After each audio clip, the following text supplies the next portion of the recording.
രാഹുൽ മാങ്കൂട്ടത്തിലിനെ പിന്തുണച്ചുകൊണ്ട് ആരെങ്കിലും സംസാരിച്ചാൽ അതിജീവിതയെ അപമാനിച്ചു എന്ന് പറഞ്ഞുകൊണ്ട് കേസെടുക്കാൻ തിടുക്കപ്പെട്ട് നിൽക്കുകയാണ് പോലീസ്. എന്നാൽ പോലീസ് ഒരു വശം മാത്രമാണ് കാണുന്നതെന്നും ഇവിടുത്തെ മാധ്യമങ്ങൾ ഒരു വശം മാത്രമേ പറയുന്നുള്ളൂ എന്നുള്ള ഒരു വാദം ഇപ്പോൾ ശക്തമാകുകയാണ്. രാഹുൽ മാങ്കൂട്ടത്തിലിന്റെ കോൺഫിഡൻസിന് ചില കാരണങ്ങളുണ്ടായിരുന്നു. അത് അതിജീവിതയുമായി രാഹുൽ നടത്തിയ ആ ചാറ്റിൽ നമ്മൾ കണ്ടതാണല്ലോ. അതായത് ഈ കേസുമായി കോടതിയിൽ പോയാൽ എന്താണ് സംഭവിക്കാൻ പോകുന്നത് എന്ന് നിനക്കറിയാമല്ലോ എന്ന് രാഹുൽ അവരെ ഭീഷണിപ്പെടുത്തിക്കൊണ്ട് പറയുന്നുണ്ട്. എന്നാൽ ആ ഭീഷണിയിലും ചില കാര്യങ്ങളുണ്ട്. അതായത് രാഹുൽ സമ്മതിച്ചിട്ടുണ്ട്, ഉഭയകക്ഷി സമ്മതത്തോടെ അവരുമായി ലൈംഗിക ബന്ധം നടന്നിട്ടുണ്ട് എന്നുള്ളത്. രാഹുൽ മാങ്കൂട്ടത്തിൽ അവരെ ഭീഷണിപ്പെടുത്തുന്നതിൻ്റെയും അവരെ ചാറ്റ് ചെയ്യുന്നതിൻ്റെയും എല്ലാ വിവരങ്ങളും മാധ്യമങ്ങൾ അപ്പോൾ പുറത്തുവിടുന്നുണ്ട്. അതിൻ്റെ ഓരോ വിശദാംശങ്ങളായി എപ്പിസോഡായിട്ടാണ് മാധ്യമങ്ങൾ പുറത്തുവിട്ടുകൊണ്ടിരിക്കുന്നത്. എന്നാൽ ആ ചാറ്റിൻ്റെ പൂർണ്ണരൂപം ഇതുവരെയും മാധ്യമങ്ങൾ വ്യക്തമാക്കിയിട്ടില്ല. അതിലെ ചില ഭാഗങ്ങൾ മാത്രമാണ് മാധ്യമങ്ങൾ ഇങ്ങനെ വൈറലാക്കിക്കൊണ്ടിരിക്കുന്നത്. എന്നാൽ ഇന്നിപ്പോൾ ഫെനി നയനാൻ, രാഹുൽ മാങ്കൂട്ടത്തിലിൻ്റെ ഉറ്റ സുഹൃത്ത്, ചില വെളിപ്പെടുത്തലുകളുമായി രംഗത്തേക്ക് വന്നിട്ടുണ്ട്. ആ യുവതി നടത്തിയ ചാറ്റിൻ്റെ കൂടുതൽ വിവരങ്ങളൊക്കെയാണ്, അതിൻ്റെ സ്ക്രീൻഷോട്ടുകൾ ഉൾപ്പെടെ പങ്കുവെച്ചുകൊണ്ടാണ് ഫെനി നയനാൻ രംഗത്ത് വരുന്നത്. ഇത് അതിജീവിതയ്ക്ക്, അതായത് മൂന്നാം പരാതി കൊടുത്ത ആ അതിജീവിതയ്ക്ക് വലിയ തിരിച്ചടി ഉണ്ടാക്കുന്നതാണ്. രാഹുലിനെ ന്യായീകരിച്ചുകൊണ്ടാണ് രാഹുലിന്റെ അടുത്ത സുഹൃത്തും യൂത്ത് കോൺഗ്രസ് നേതാവുമായ ഫെനി രംഗത്ത് വന്നിരിക്കുന്നത്. അതിജീവിതയെ അറിയാമെന്നും 2025 നവംബർ വരെ സംസാരിച്ചിട്ടുണ്ട് എന്നും ഫെനി തന്റെ ഫേസ്ബുക്ക് പേജിൽ കുറിപ്പ് പങ്കുവച്ചിട്ടുണ്ട്. യുവതി KSUവിന്റെ പരിപാടിക്ക് 5000 രൂപ തന്നിരുന്നു. എന്നാൽ അവരെ രാഹുൽ മാങ്കൂട്ടത്തിൽ ബലാത്സംഗം ചെയ്തു എന്നത് അതിശയം. രണ്ടാമത്തെ കേസിൽ തന്നെ ചോദ്യം ചെയ്തിട്ടും അറസ്റ്റ് ചെയ്തില്ല. കാരണം തെളിവില്ല. രാഹുൽ മാങ്കൂട്ടത്തിൽ ഇന്ത്യൻ നിയമവ്യവസ്ഥയ്ക്കെതിരായ ഒരു കുറ്റവും ചെയ്തിട്ടില്ല. രാഹുൽ ധാർമ്മികമായി തെറ്റ് ചെയ്തിട്ടുണ്ടോ എന്ന് വിധിക്കാൻ ഞാൻ ആളല്ല. സത്യം തെളിയുമെന്നും അന്ന് വേട്ടയാടിയവർ മനസ്സുകൊണ്ടെങ്കിലും മാപ്പ് പറയണമെന്നും ഫെനി കുറിച്ചിട്ടുണ്ട്. ഫെനിയും ഇത്ര കോൺഫിഡൻസോടെയാണ് രംഗത്തേക്ക് വന്നിരിക്കുന്നത്. പക്ഷേ ഫെനി പറയുന്ന ഒരു കാര്യത്തോട് യോജിക്കാൻ കഴിയുന്നില്ല. കാരണം വ്യവസ്ഥയ്ക്ക് മുൻപിൽ രാഹുൽ മാങ്കൂട്ടത്തിൽ തെറ്റ് ചെയ്തിട്ടുണ്ടാവില്ല. പക്ഷേ ധാർമ്മികമായി പറയുകയാണെങ്കിൽ ഒരു സംശയവും ഇല്ലാതെ പറയാം, രാഹുൽ മാങ്കൂട്ടത്തിൽ തെറ്റ് ചെയ്തിട്ടുണ്ട്. ഒരു ജനപ്രതിനിധിയായി ഇരുന്നു കൊണ്ട് അയാൾ ചെയ്യാൻ പാടില്ലാത്ത കാര്യങ്ങളൊക്കെ തന്നെയാണ് ചെയ്തിരിക്കുന്നത്. അത് മറ്റൊരു വശം.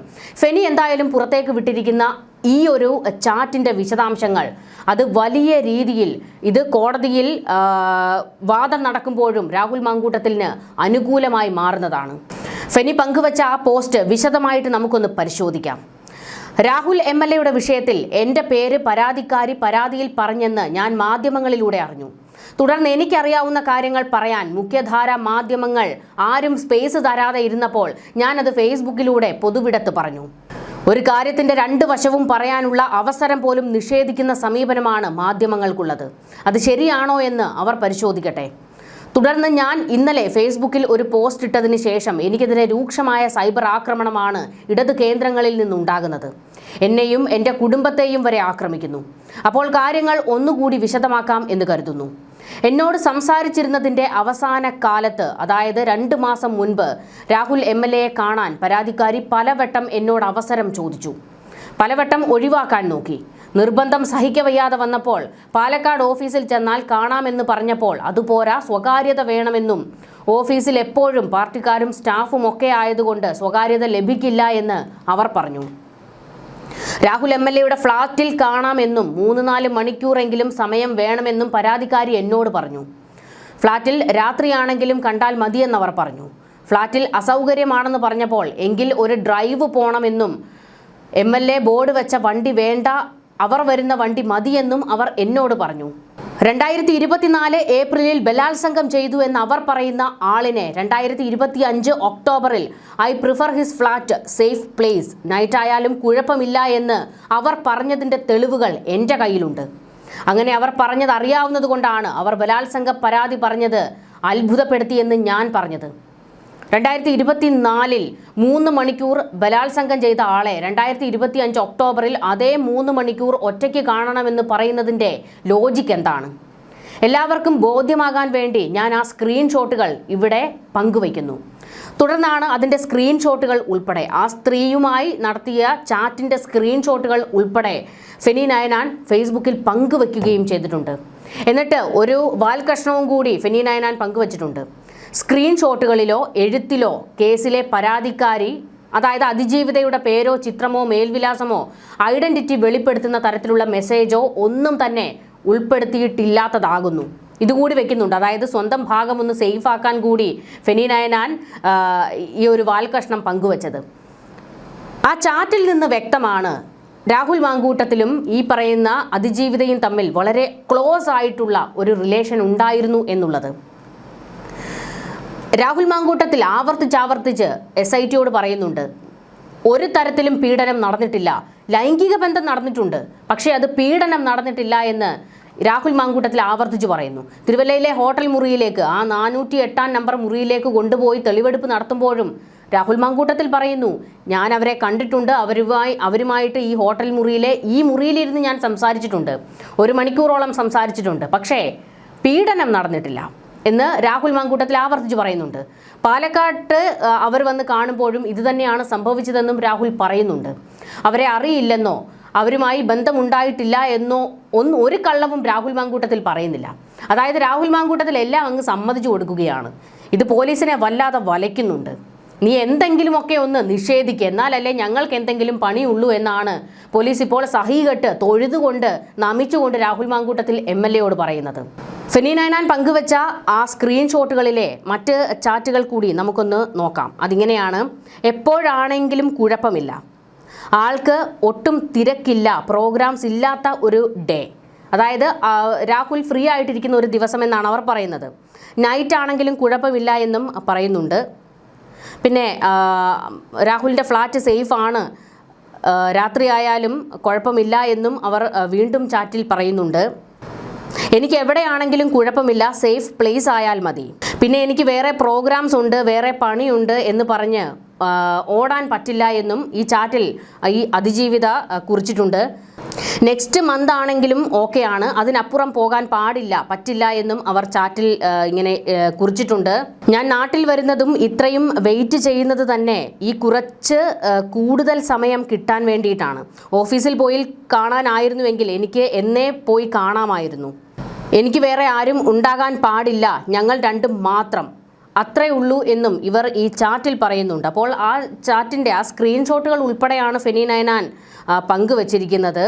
എന്തായാലും ഇത് വലിയൊരു രീതിയിൽ ഈ പറയുന്ന കേസിൻ്റെ വാദഗതികൾ നടക്കുന്ന സമയത്ത് കോടതിയിൽ ഇതെല്ലാം അതിജീവിതയ്ക്കും തിരിച്ചടിയാകുന്ന വിഷയങ്ങൾ തന്നെയാണ്. ഇവിടെയാണ് രാഹുൽ ഈ ഓവർ കോൺഫിഡൻസ് ഇപ്പോഴും കാണിക്കുന്നത്. അതായത് ഞാൻ എൻ്റെ ഭാഗം കോടതിയിൽ ബോധിപ്പിച്ചു കൊള്ളാം എന്ന് രാഹുൽ പറയുന്നത് ഈ ഒരു കോൺഫിഡൻസിലാണ്. അപ്പോൾ ഇവിടെ നടന്ന മറ്റൊരു വശവും കൂടി നമ്മളൊന്ന് നോക്കണം. രാഹുൽ മാങ്കൂട്ടത്തിൻ്റെ കയ്യിൽ 2 ഫോണുകളാണ് ഉള്ളത്. അതിൽ ഒന്ന് പോലീസ് ഈ KPM ഹോട്ടലിൽ നിന്ന് രാഹുലിനെ കൊണ്ടുപോകുമ്പോൾ തന്നെ എടുത്തിരുന്നു. മറ്റൊരു ഫോണ് അവിടെ തന്നെ ഇട്ടിട്ട് വരാനായിരുന്നു പോലീസ് രാഹുൽ മാങ്കൂട്ടത്തിനോട് പറയുന്നത്. പിന്നീട് പോലീസ് പറഞ്ഞത് രാഹുൽ മാങ്കൂട്ടത്തിൽ ഒരു ഫോൺ മാത്രമേ തങ്ങൾക്ക് കൈമാറിയിട്ടുള്ളൂ എന്നൊക്കെ ആയിരുന്നു. മറ്റേ ഫോണിൻ്റെ പാസ്വേഡോ മറ്റു വിവരങ്ങളോ ഒന്നും കൈമാറാൻ രാഹുൽ തയ്യാറാകുന്നില്ല എന്നുള്ളൊരു വശവും പറഞ്ഞിരുന്നു. പക്ഷേ രാഹുൽ മാങ്കൂട്ടത്തിൽ ഇപ്പോൾ ആവർത്തിച്ചുകൊണ്ടിരിക്കുന്നത് ആ ഫോൺ എനിക്ക് വേണം എന്നാണ്. കാരണം എൻ്റെ ഭാഗത്തെ കാര്യങ്ങൾ, ന്യായങ്ങൾ കോടതിയിൽ നിരത്താൻ എനിക്ക് അതിലെ തെളിവുകൾ ആവശ്യമാണ് എന്ന് രാഹുൽ മാങ്കൂട്ടത്തിൽ പറയുന്നുണ്ട്. എന്തായാലും ഇപ്പോൾ പോലീസ് നടത്തുന്ന നീക്കം രാഹുൽ മാങ്കൂട്ടത്തിലിന്റെ ഫോണും ലാപ്ടോപ്പും എല്ലാം കൈക്കലാക്കാനാണ്. അയാൾക്ക് അനുകൂലമായ തെളിവുകൾ നശിപ്പിക്കാൻ വേണ്ടിയിട്ടാണ് പോലീസ് ഈ തിടുക്കം കാണിക്കുന്നത് എന്നുള്ള വലിയൊരു വിമർശനം ഉയർന്നിരിക്കുകയാണ്. രാഹുലിനെ കൂട്ടം കൂടി നിന്ന് വേട്ടയാടുകയാണ് എന്നുള്ള ഒരു പൊതുജന വികാരം വരുന്നുണ്ട്.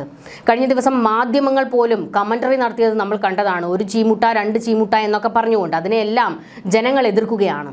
രാഹുലിന് നേരെ ഉയർത്തുന്ന മാധ്യമങ്ങളും ഇവിടുത്തെ ഭരണകൂടവും പോലീസും എല്ലാം ഉയർത്തുന്ന ആരോപണങ്ങളും പ്രതിസന്ധികളുമെല്ലാം രാഹുലിന് അനുകൂലമായി മാറുന്ന ഒരു കാഴ്ചയാണ് നമ്മളിപ്പോൾ കണ്ടുകൊണ്ടിരിക്കുന്നത്. ഞാൻ മുൻപും പറഞ്ഞു, രാഹുലിൻ്റെ ഭാഗത്ത് ഒരുപാട് പിഴവുകൾ സംഭവിച്ചിട്ടുണ്ട് എന്നുള്ളത്. അയാളുടെ ഭാഗത്ത് ധാർമ്മികമായി തെറ്റുകൾ സംഭവിച്ചിട്ടുണ്ട്. അയാളെ മാറ്റി നിർത്തേണ്ട ഒരു സാഹചര്യവുമാണ്. പക്ഷേ എന്ത് ചെയ്യാനാണ്? ഇപ്പോൾ ഈ പോലീസും ഭരണകൂടവും നടത്തിക്കൊണ്ടിരിക്കുന്ന ഈ പ്രഹസന അന്വേഷണമുണ്ടല്ലോ, അത് രാഹുൽ മാങ്കൂട്ടത്തിന് അനുകൂലമായി മാറിക്കൊണ്ടിരിക്കുകയാണ്. പൊട്ടന്മാരെ എന്ന് പറയാതെ നിവർത്തിയില്ല. ഫെനി പങ്കുവച്ച മറ്റൊരു പോസ്റ്റിൽ മറ്റു ചില കാര്യങ്ങൾ കൂടി പറയുന്നുണ്ട്. പാലക്കാട് MLA രാഹുൽ മാങ്കൂട്ടത്തിനെതിരെ 3ാമതൊരു പരാതി വന്ന് അദ്ദേഹത്തെ അറസ്റ്റ് ചെയ്ത് റിമാൻഡിലാക്കിയിട്ട് ദിവസങ്ങളായി. പരാതിക്കാരിയായ സ്ത്രീയെപ്പറ്റി ഒരു വിവരങ്ങളും സ്വാഭാവികമായും ആർക്കും അറിയാൻ കഴിയില്ലല്ലോ. എനിക്കും അതിനെപ്പറ്റി അറിയില്ല. എന്നാൽ മാധ്യമങ്ങളിൽ നിന്ന് വിദേശത്ത് ജോലി ചെയ്യുന്ന വിവാഹിതയായ ഒരു സ്ത്രീയാണെന്നും അവർ എനിക്ക് KSU പരിപാടിക്ക് പണം തന്നിട്ടുണ്ട് എന്നും അവർക്ക് രാഹുലുമായി സൗഹൃദമുണ്ടായിരുന്നു എന്നും പറഞ്ഞിട്ടുണ്ട് എന്ന് മാധ്യമങ്ങളിൽ നിന്ന് അറിഞ്ഞു. എൻ്റെ പേര് പറഞ്ഞതുകൊണ്ട് ഞാനത് ശ്രദ്ധിച്ചു. എനിക്കങ്ങനെ ഒരു സ്ത്രീയെ അറിയാം. KSU നടത്തിയ ഒരു പരിപാടിക്ക് പണം തന്നിട്ടുണ്ട്. 5000 രൂപയാണ് തന്നത്. അവർ പണം തന്ന ദിവസം തന്നെ അവരുടെ പേരുൾപ്പെടുത്തി അവർ എടുത്ത 50 കൂപ്പണുകളുടെ എണ്ണവും കാണിച്ചുകൊണ്ട് സോഷ്യൽ മീഡിയ പ്ലാറ്റ്ഫോമായ ഇൻസ്റ്റഗ്രാമിൽ സ്റ്റോറി ആക്കിയിട്ടുള്ളതുമാണ്. എന്നാൽ അവരെ രാഹുൽ മാങ്കൂട്ടത്തിൽ ബലാത്സംഗം ചെയ്തു എന്ന വിവരം എനിക്ക് അതിശയമായി തോന്നി എന്നായിരുന്നു ഈ ഫെനി നയനാനും പങ്കുവയ്ക്കുന്നത്. അതായത് മാധ്യമങ്ങൾക്ക് അപ്പോൾ ഈ അതിജീവിതയുമായി ബന്ധപ്പെട്ട വിവരങ്ങൾ എങ്ങനെ കിട്ടുന്നു, എവിടെ നിന്നാണ് ഇതൊക്കെ ചോർന്നു പോകുന്നത് എന്നുള്ള ഒരു ചോദ്യവും ഫെനി നയനാൻ ഉയർത്തുന്നുണ്ട്. 2025 നവംബർ വരെ എന്നോട് സംസാരിച്ചു കൊണ്ടിരുന്ന വ്യക്തിയാണ് ഈ അതിജീവിത. ഇതുമായി ബന്ധപ്പെട്ട എല്ലാ തെളിവുകളും കോടതിയിൽ തെളിവായി കൊടുക്കാൻ ഈ കേസ് വാദിക്കുന്ന ശാസ്തമംഗലം അജിത് സാറിനും അദ്ദേഹത്തിന്റെ ജൂനിയർ ശേഖർ സാറിനും കൊടുത്തിട്ടുണ്ട്. അവർ അത് കോടതിയിൽ കൊടുത്തിട്ടുണ്ട് എന്നാണ് ഞാൻ മനസ്സിലാക്കുന്നത്. മൂന്നാമത്തെ പരാതി വന്നതോടെ രാഹുൽ മാങ്കൂട്ടത്തിനെതിരെ വലിയ രീതിയിലുള്ള മാധ്യമ വിചാരണയാണ് നടക്കുന്നത്. ഇതിലെ സത്യം അറിയാവുന്ന ഞാൻ അത് മുഖ്യധാരാ മാധ്യമങ്ങളിലെ ചിലരോട് പങ്കുവച്ചു. എന്നാൽ അതിൽ രാഹുലിന് അനുകൂലമായ കാര്യങ്ങൾ ഉള്ളതുകൊണ്ട് ഒരു മാധ്യമവും അത് ചാനലിൽ കൊടുക്കാൻ തയ്യാറല്ല എന്ന് പറഞ്ഞു. അതായത് ഫെനി നയനാന് പറയാനുള്ള കാര്യങ്ങൾ പോലും ഇവിടുത്തെ മാധ്യമങ്ങൾ കേൾക്കുന്നില്ല. പകരം അതിജീവിതയ്ക്ക് പറയാനുള്ളതും അതിജീവിതയുമായി ബന്ധപ്പെട്ടവർക്ക് പറയാനുള്ള കാര്യങ്ങൾ മാത്രമാണ് മാധ്യമങ്ങൾ ശ്രദ്ധ കേന്ദ്രീകരിക്കുന്നതെന്നും മാധ്യമങ്ങൾ രാഹുൽ മാങ്കൂട്ടത്തിലിനെ കൃത്യമായി ടാർഗറ്റ് ചെയ്തിട്ടുണ്ട് എന്നുകൂടി ഇപ്പോൾ ഫെനി നയനാൻ പറഞ്ഞു വയ്ക്കുകയാണ്.